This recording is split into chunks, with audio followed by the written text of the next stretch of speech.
Good morning. Welcome to the Celtic Way Morning Briefing Live. I'm Tony Haggerty, a Haggerty10 Twitter handle. You know that by now. And I'm delighted to be joined today by Herald sports writer Graeme McGarry. How you doing, Graeme? Doing well, thanks, Tony. Mate, yourself? Good. Now we'll discuss the events at Firth Park last night because we sat beside each other in the press box and watched it unfold in a couple of seconds. First and foremost, I'll direct you to... Well, I'll put the ticker tape up now, should I? Yes, that's what I'll do. There we go. You take your time, Tony. I'll take my time as well, yes. Indeed. And we have an offer, which you can see on screen. It's the best offer and deal we've given you yet. And you have to be a subscriber. You know what I'm going to say? Celtic travel to the Santiago Bernabeu to play Real Madrid. Final Champions League Group F match on November the 2nd, and one of you and a friend can be there at the match, courtesy of Travel Bank Holidays in the Celtic Way. As you can see on the screen, it's an all-expenses paid trip for two to Madrid to watch Celtic play in the Bernabeu, but you have to be a subscriber to be in this competition to win this fabulous prize, and the deadline's been extended to October the 25th. So if you're a subscriber, you'll have had a form in your email inbox. Fill that in, you're automatically entered in the draw. If you're not a subscriber, look at the ticker tape, subscribe for 6 months, hit the button, www.celticway.co.uk/subscribe. You'll get the same form, fill that in, and you're in the draw. October the 25th, that's your last chance. That's when it expires, and somebody's going to win this fabulous prize. And it's not just the 2-match tickets, it's a return flight to Madrid from Glasgow, 4-star accommodation in the middle of the city, and some spending money while you're over there. It's a fabulous prize. So get subscribing, guys. If you haven't already, we thank you to the subscribers who have and are already in the draw. But hit that button, www.celticway.co.uk/subscribe. Graeme, it's a fabulous prize, is it not? Oh, it's fantastic, mate. I wish I could go in for it, to be honest, because I'm not getting sent to Madrid. So my father said the same. He said, I can't go in for it because if I won it, there was all sorts of outcry. Probably would be indeed. Now, the questions getting asked, but it's a fantastic prize, mate, definitely. Now, Graeme, we will turn our attention to last night, and I'm getting it in the neck straight off the bat. Lesson from yesterday: don't listen to Tony or Eddie when it comes to a team prediction. They both had a Reggie blinker. He get 10 out of 11. He said just Taylor Dunham, but a great result and performance. Now, my response to that was, I got the scoreline prediction right. Beach Boys 4-0, bang on. You can't have everything. So for every yin, there's a yang, as they say, Graeme. But as you say, we sat there and we watched that, and it became Motherwell had a go, but it just became a bit easy for Celtic in the end, didn't they? They kind of cruised through. Yeah, they could have played Reggie Blinker last night even now, and I think they might have won. But fair play. I mean, I think, there's wee echoes of what Ange does with what I think Stevie Hamill's trying to do at Motherwell in terms of taking the game to better teams. And I thought it was really interesting last night after the game when he said, listen, we just can't compete with Celtic on a certain level. But they at least did a go, and I think you heard Ange saying he appreciated that, but Celtic always knew that they couldn't keep that press up for 90 minutes. And even in the first half, Celtic created numerous chances. They got through that press, no problem. The passing was really crisp. I think especially the left-hand side, we spoke about this last night, Tony, but Taylor, Haksabanovic and Hatate, that wee kind of triumvirate there, they were absolutely electric. I put in my match report, the Motherwell right-hand side, they did well to avoid a bout of dizziness in that first half because they were just chasing shadows and turning around and like, where's the ball? And it was just brilliant play, and it was just too good for Motherwell on the day. And yeah, I think Celtic were really at a really high level last night. I think it'd be difficult for any team to live with that, especially domestically.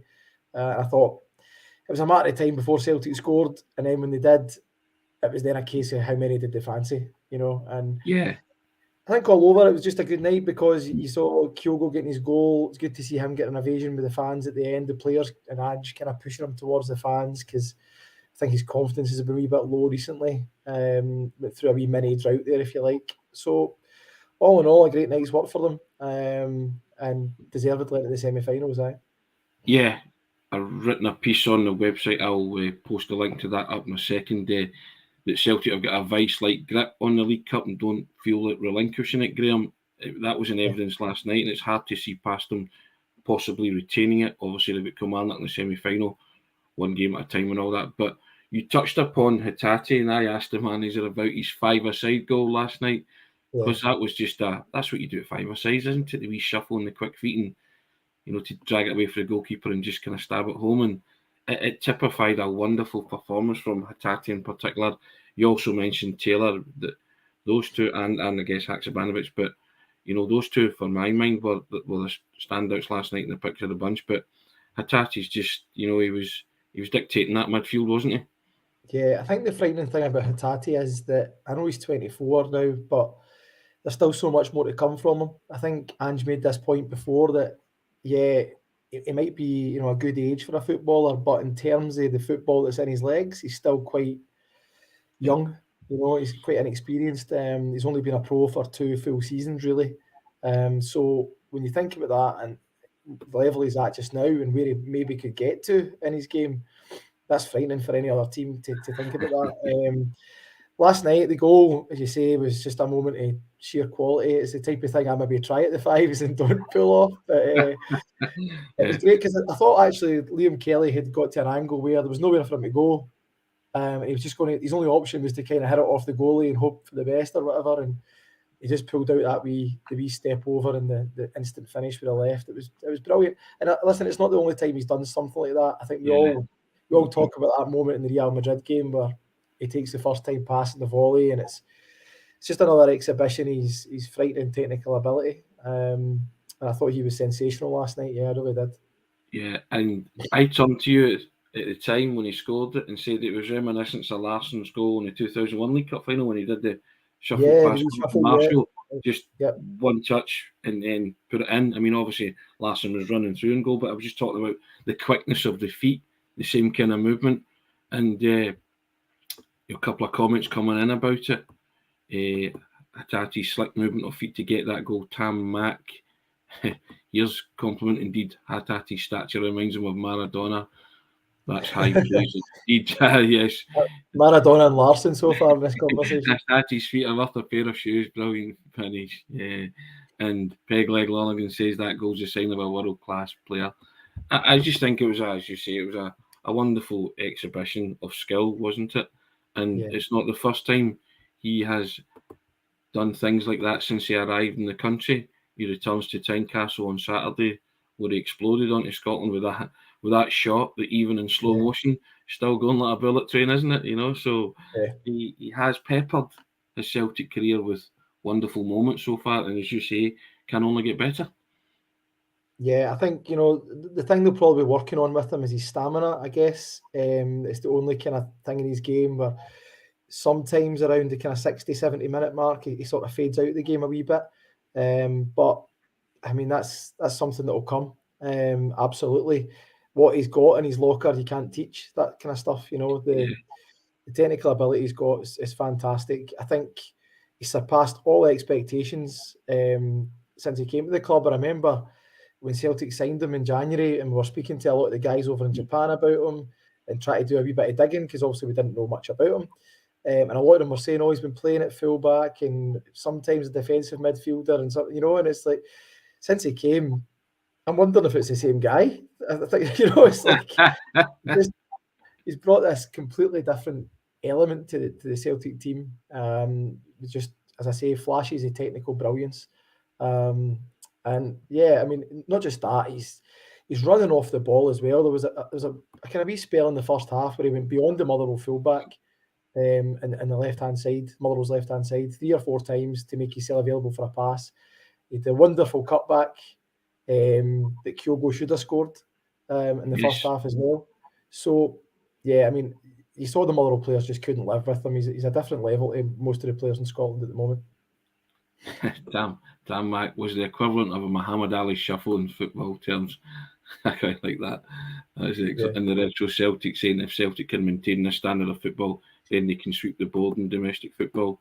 Well, it was semi-final away from a domestic treble last year. Rangers ended their interest in the Scottish Cup. It's getting ahead of yourself there, but on that bottom, as you say, Graeme, they will be difficult to stop, won't they? David Ferguson, we're on a roll now, Tony. No one is stopping us. Lots of confidence there emanating from that performance last night. Graeme, again, with a side that the manager had tinkered with. Going back to Beach Boys' initial comment, which myself and Aidan were nowhere near getting right. But hey, there you have it.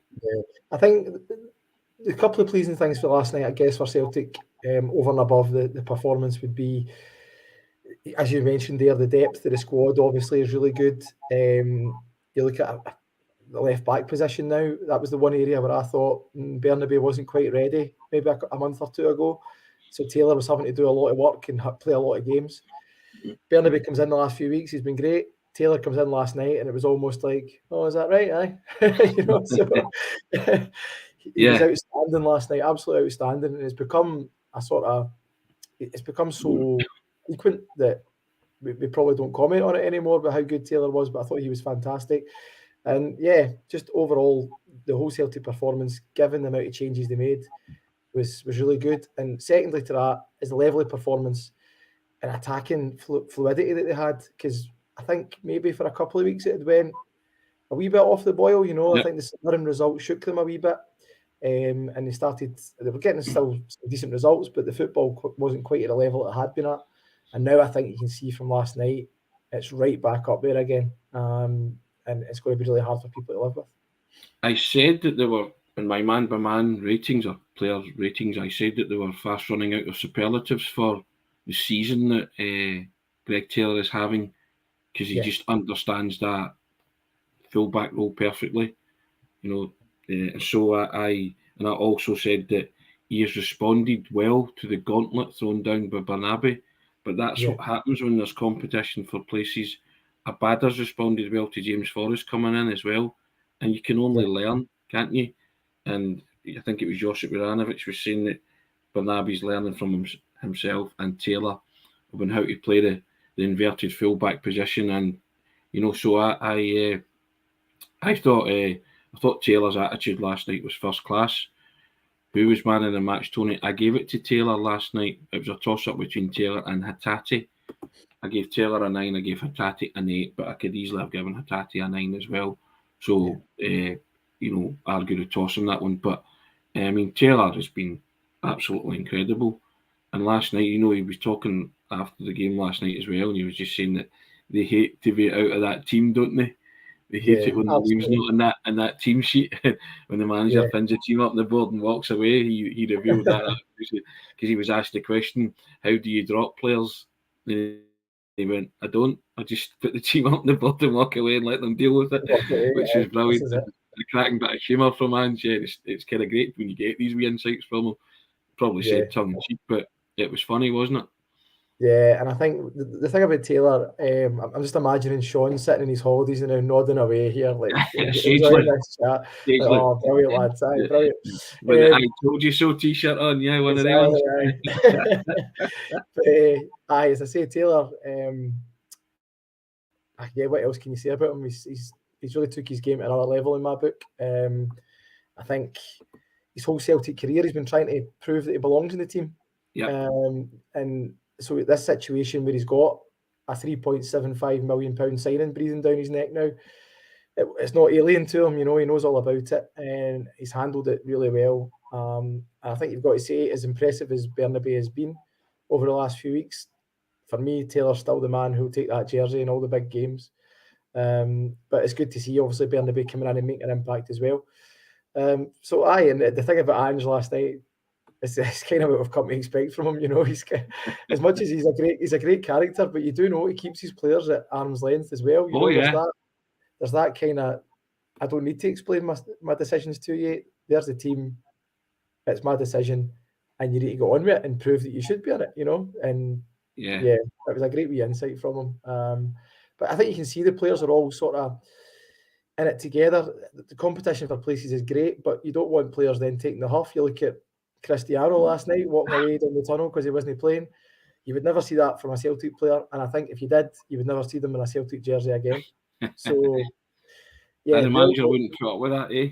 No chance, absolutely no chance. So, to me, there's a great sort of atmosphere within the squad where yes, they're competing against each other, but as you said, with Juranovic helping out Bernabei and all these kind of things, there's also a real sort of togetherness there as well. Yeah. And it seems as if they're all pulling in the one direction, which is obviously hugely encouraging.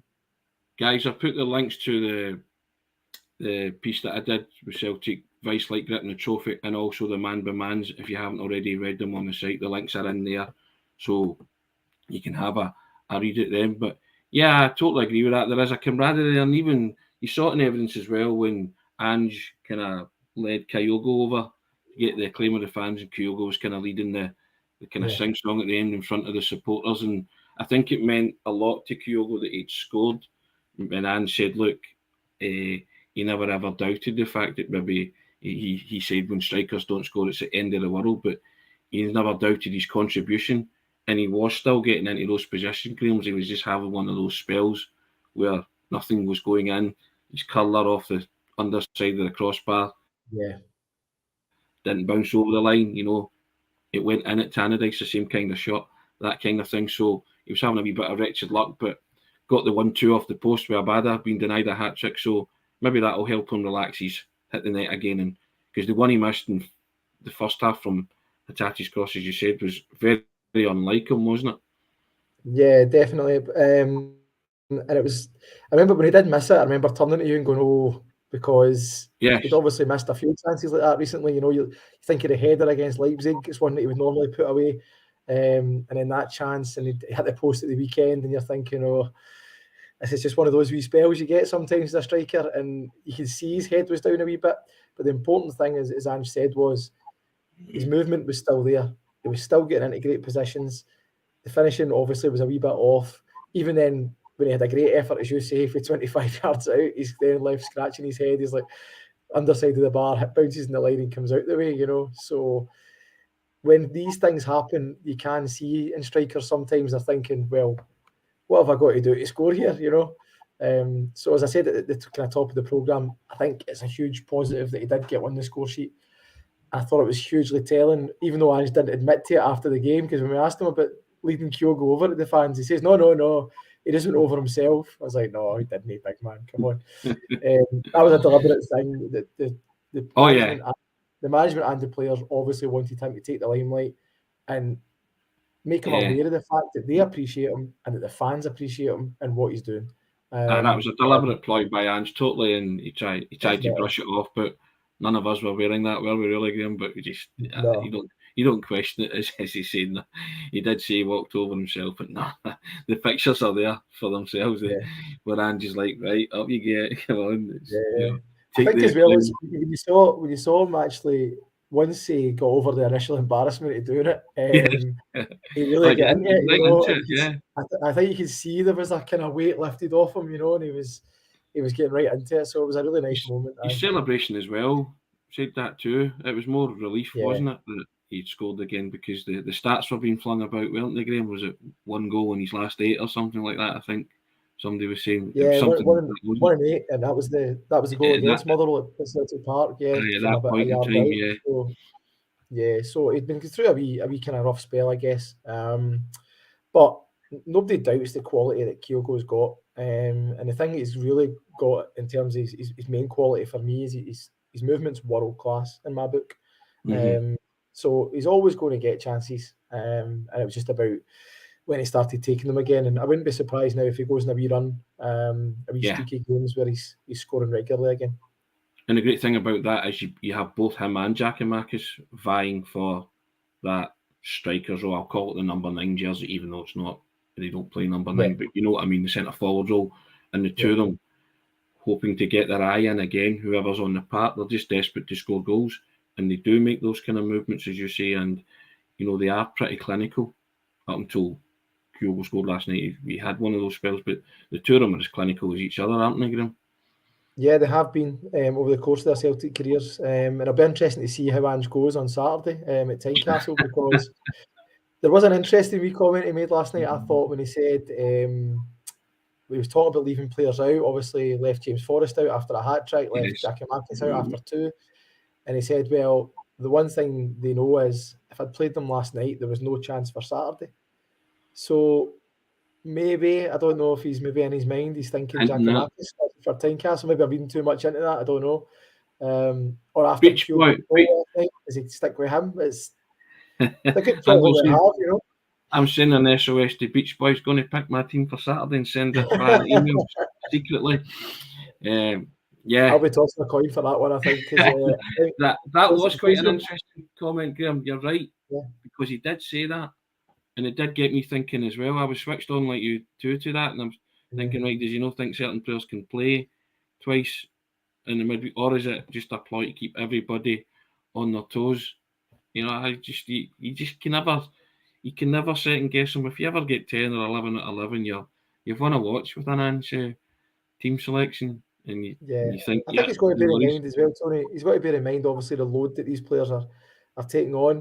Because, as we say, they've got 9 games in October over the piece, plus the game at the Bernabeu to round things off. Do you know what I mean? So it's a hectic spell. And I think probably thought Saturday morning would probably be too much, you know, for these guys. So it just made me think maybe he's thinking about Giakoumakis for Saturday. But I wouldn't be. I mean, either way, you can make a case for either striker to play. Of course. Nobody can really complain. I don't think Celtic. Whatever one plays will probably score. I don't think Celtic supporters would complain. Whoever plays, whoever starts, they've got faith in the both of them. Beach Boys. I think Kyogo will start at Hearts with Hacks and Forest. There's your front three, Tony. There's your dinner indeed, right? Get that bookmark, Tony, just in case it doesn't. Kugabara says you always say, Tony, listen to what Anne says. I do listen to what he says. I do. I listen intently. We all do. But he does signpost it now and again. But you take what you want from it. But again, he also throws curveballs in there, doesn't he, Graeme? He does. I mean, there's been times where he said things like that in the past, and then maybe in the Friday press conference, I've said, "Oh, Ange said this on Tuesday. Does that mean that somebody's got to play?" And he's just like, "Nah, you're reading too much into that, mate." You know, I guess like everything else, like the team, he likes to keep the journalists on their toes as well, and I admire that. I quite like that actually, the whole cat and mouse thing about it. I love trying to second guess them. It's great. It's great fun, and I encourage all the commenters as well to do the same. Try and every week pick your 11 and see how you get on. It's great to do the compare and contrast. And like last night, myself and Aidan had what can only be termed as a Reggie blinker, but it happens. But I'm a betting man and I bet 4-0. So hey, wherever young, there's like it's all good. Now, Graeme. Yeah. Matt O'Reilly has been deputising for Callum McGregor. I saw a comment earlier saying that he's now looking like Franco Baresi in the middle of the park. So that's Maradona, Franco Baresi. Who else do we get? Henrik Larsson. Excellent. Name check, tick. But he's deputised really well there, hasn't he? He never seemed flustered, despite that position being one of, you have to organise everything and it's huge responsibility. But I liked Matt O'Reilly last night. I just thought he was terrific as well, and he get taken off, I think, with Tynecastle in mind. Yeah, I think we were all surprised when that was the kind of call on Saturday, I guess, to put him in that role. I think most of us expected Aaron Moy to be in there. But I think what you've seen is not only does Matt O'Reilly have the qualities to play in that position for Celtic, in terms of the fact he's really comfortable in the ball, he's got great composure, he uses the ball really well, a great passing range. These are all the things that in that position in an Ange Postecoglou team are vital. Yep. So when you actually think about it, maybe it's not too surprising. It's not like Ange ever really has a Kante type in that role. Do you know what I mean? Or a kind of bulldog. It's usually Callum McGregor who has got all those qualities as well. So actually, it makes a bit of sense when you think about it. And I think what we've also seen is that's released Aaron Moy further up the pitch. Yes. Where he's able to show that he's not a defensive midfielder, which a lot of us were kind of saying at the time. I think because he had a baldy head and looked a bit like Scott Brown, people maybe made that assumption. But exactly. But he's shown that in the last couple of games, I think, and I thought last night he was excellent, Aaron Moy. That he's got a lot more to his game than maybe many people thought too. So it's actually worked out really well. I thought the midfield three were great last night. And as Ange mentioned after the game, they had to be, they were really getting pressed.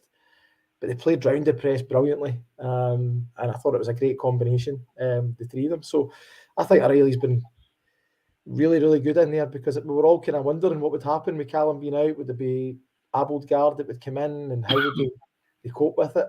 And listen, I'm not for a minute saying that Callum McGregor doesn't come straight back into the team when he's available. Of course he does. However, it has shown that he's not entirely indispensable, which I think many of us were maybe a bit worried about when he got injured. Yeah, Pete Weegee comes in and says, I've said it a few times on here, Matt O'Reilly's a Rolls Royce for player.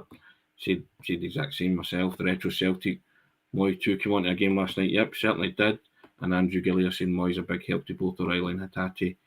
I totally agree that he made special. Well, I asked the question about Hatate's goal, and it capped an outstanding display, but Ange said that he made special mention of the three of them, didn't he? Yeah. He kind of added that caveat that the three of them were excellent because of, you say, they were pressed, but they kind of made light work of the press, and I totally agree with that. I thought Celtic at times last night, their passing was excellent. His passes are class. Kevin Ferrier says, don't disagree with that. And he also says it. He also said David Holmes says Hatate's shown true class. I think that augurs well for the future, doesn't it, Graeme, in terms of Celtic's season? But also, you're fearful if you're the opposition with those three guys when they get into a natural flow.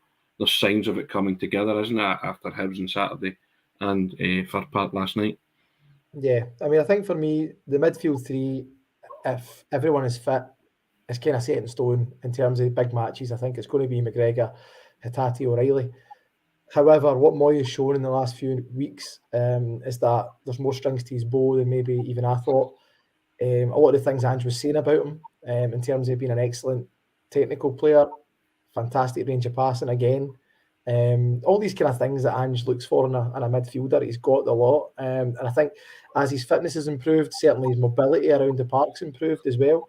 And I think you saw it last night. He was everywhere. He was swarming all over the Motherwell players. He was making angles. He was getting up to support the attack. He was getting back to help O'Reilly when Motherwell very rarely broke forward, and just snuffing things out at source.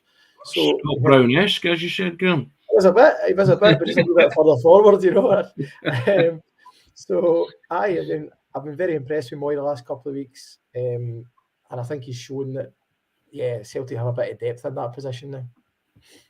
Now Raymond Harden comes in with a point. The only negative thing last night was Gents a bit casual, trying to see the ball out and hoped it was going out. I mentioned that in the man reminds. If you have a look at it, I said that whilst he cuts an imposing figure, he still has sometimes a lackadaisical approach, Graeme, to the game, and he gets away with it in Scotland at times. But he needs to iron these mistakes out of his game, or else Celtic will get punished further down the line. And I turned to you and I said that at the time. He has a commanding kind of presence, but just sometimes I don't know if it's a concentration thing or he just wanders. Yeah, I think it's a different mindset when you're playing centre half for Celtic, because especially left centre half. Yeah, I mean, you don't really have a lot to do defensively sometimes, and I think maybe a bit of overconfidence came into his play last night because obviously Celtic were dominating the ball so much, and then the incident that obviously we're talking about there is, I thought it was real casual, the pass in the first instance where he plays it off Connor Shields, the Motherwell player, and then just presumes the ball's going to go out, and then it was really the only chance that Motherwell, real clear-cut chance that Motherwell created. And obviously McKinstry snatches at it and puts it over the bar. But if it that's it now, Graeme, isn't it? No, yeah. And Motherwell really hadn't been in the game at that point. So when you look at it, if that was in the Champions League or even the Europa League, a player takes a touch there and bangs it into the net, and before you know it, you're 1-0 down. And he has to learn for that. I do think sometimes he's a wee bit casual. I think he does lack a wee bit of aggression in his defending as well for a big guy.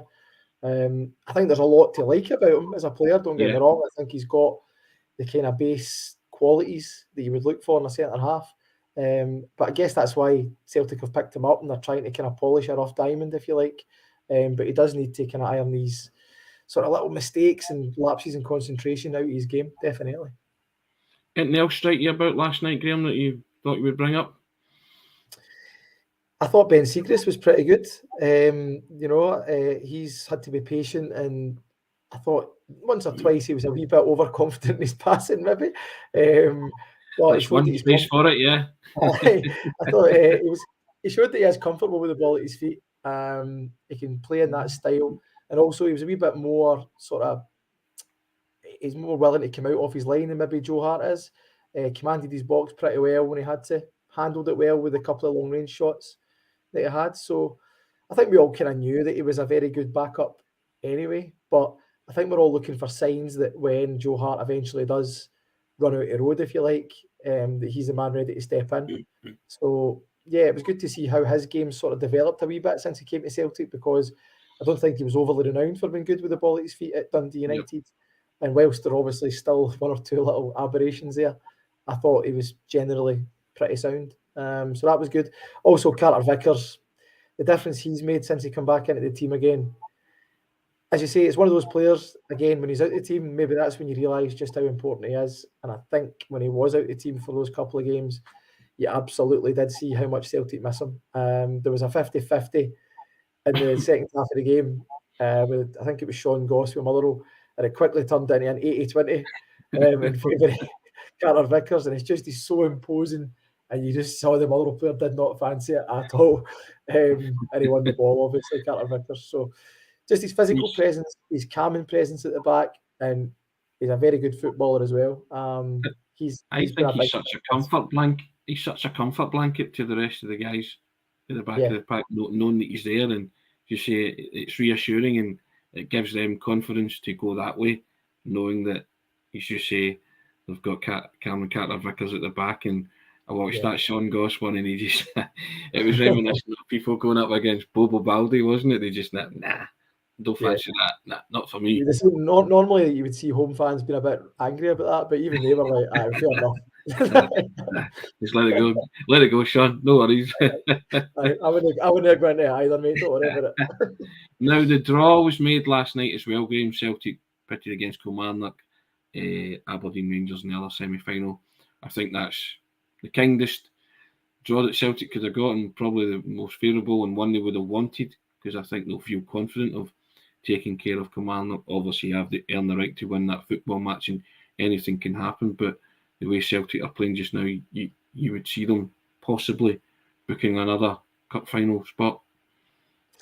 I can't see anything else at the moment. Obviously, it's a wee bit in the distance, if you like. Yeah. It's after the new year, the semi-final. But I think the draw was very kind. That was the one team you probably wanted. If the semi-final was a wee bit closer, I think you could make a case for taking Rangers the now, because they're not playing very well at the moment, and Celtic are really back on the top of their game. So I would fancy Celtic to beat Rangers at Hampden right now if you're playing the game tomorrow. And listen, probably at the time I'll fancy them to beat them as well. But I just think it's a good draw. It sets up potentially a Rangers Celtic final if Rangers can do the business against Aberdeen, which is a big if. So yeah, it was very kind, and I think as well it's a very important trophy for Celtic, as it was last season. And I think Ange will be quietly pleased that it looks like it's obviously not a given, but it looks as if they're going to be in another final as well. Next one. Well, Graeme, thank you very much for your contribution today. Thanks for all the comments, guys. 33 minutes goes like that, doesn't it?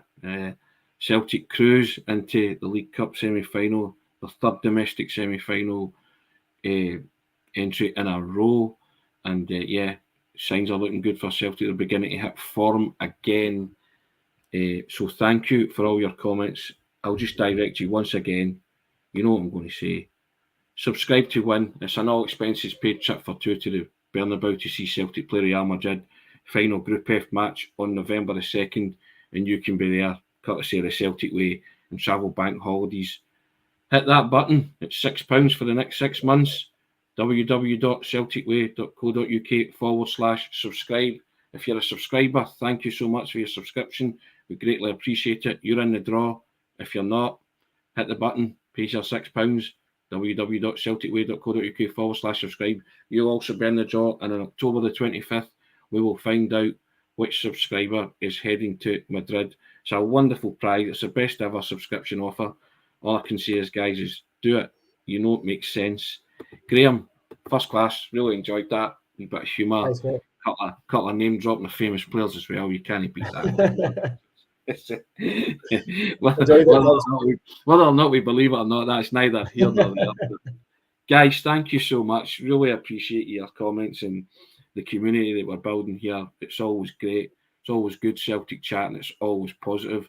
And we always try and be positive. And we hope you enjoy it too. We shall see you tomorrow. We will preview the Hearts game. Celtic head back to Tynecastle, crucial game, and VAR will be there for the assistant referee and Graeme for the first time ever. Yes, you know, there's what going to be fallout. What could go wrong? You know, there's going to be fallout from that. We will discuss that at a later date. Exactly what can go wrong. We'll leave you with that thought, ladies and gentlemen. Have a fantastic Thursday, guys. We'll see you same time, same bat channel tomorrow. Thank you, Graeme. Really enjoyed that.